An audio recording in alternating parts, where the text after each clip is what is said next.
Alright guys, we're out here with the Colt 1860 after I had it modified. And I got two pre-measured charges, 25 and 30. I brought the chronograph today, so we're going to chrono these and keep the targets. And we're going to load up our Johnson Dow bullet. So, what we have.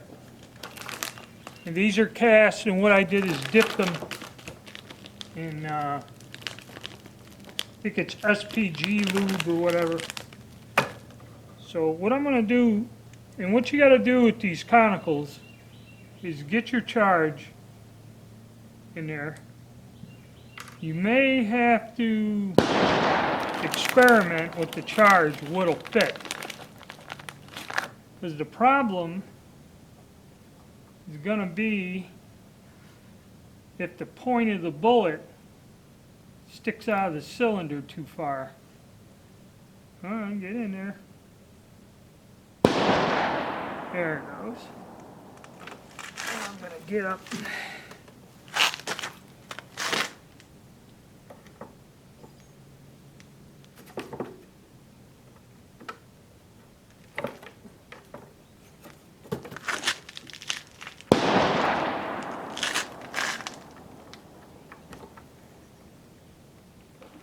Try to see if that's below, which it does not look like it is.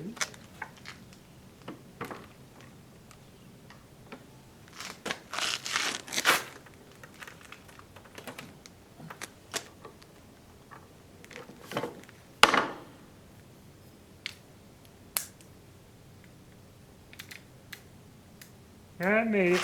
It went around. So I'm going to load the other, and it is shear in the bullet, 25 grains. I don't know if 30 will work.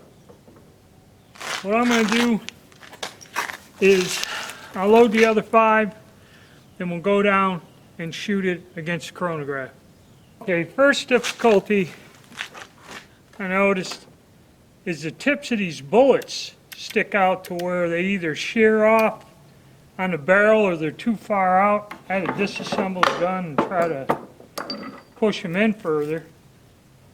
I don't know if that's because of the ram or what, but that's with 25. I'll put one in with 30 and it may just jam it to where I won't be able to do anything, because if I can't push it down any further, I don't know. And if you miss one and it gets caught on the other side of the barrel, there ain't really nothing you can do. So, I don't know if this is supposedly the right ram. It doesn't deform the bullet.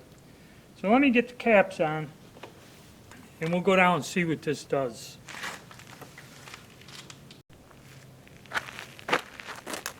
Okay, I got the chronograph and that set up. Not quite sure how far away I am, but we're going to pop these through and see what we get.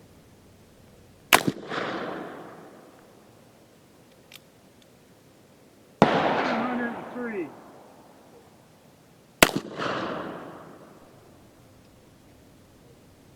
$674.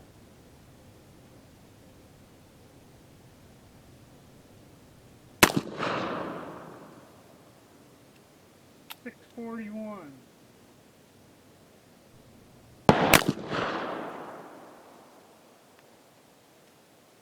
$666.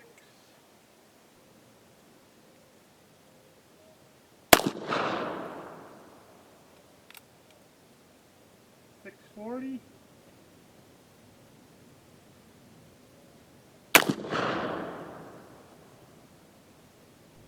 $667.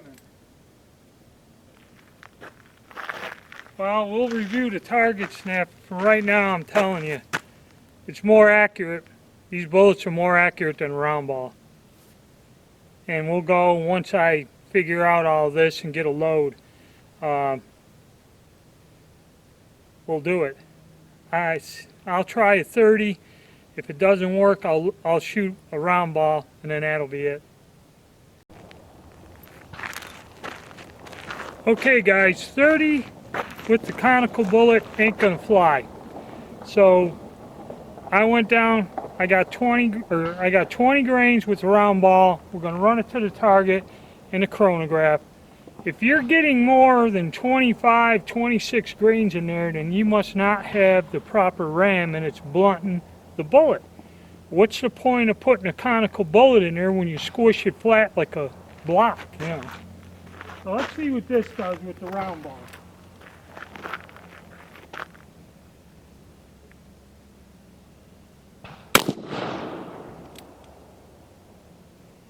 It's 890, it's faster. I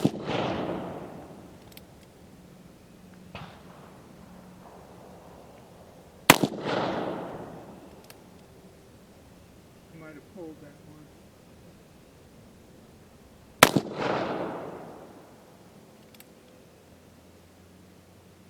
These things are whistling out at 900 feet per second.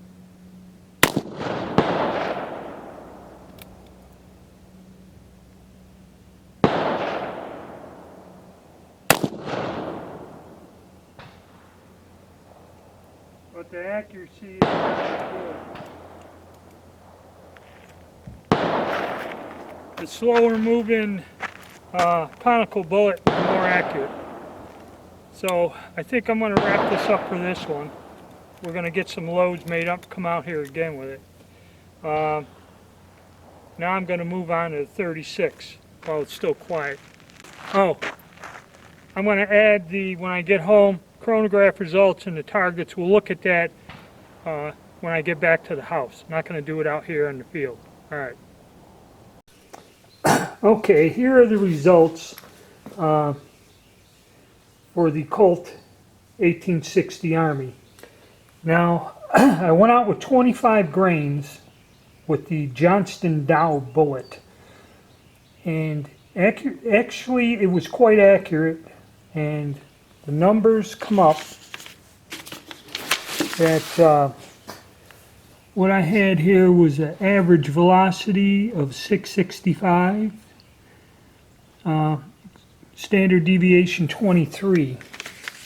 Numbers wise it ain't the best, but that group is good. That's 6 shots. Now one thing I was thinking of doing is maybe backing it off to 24 grains. The reason why is because them bullet tips were just barely sticking up and I was like clipping the ends of them.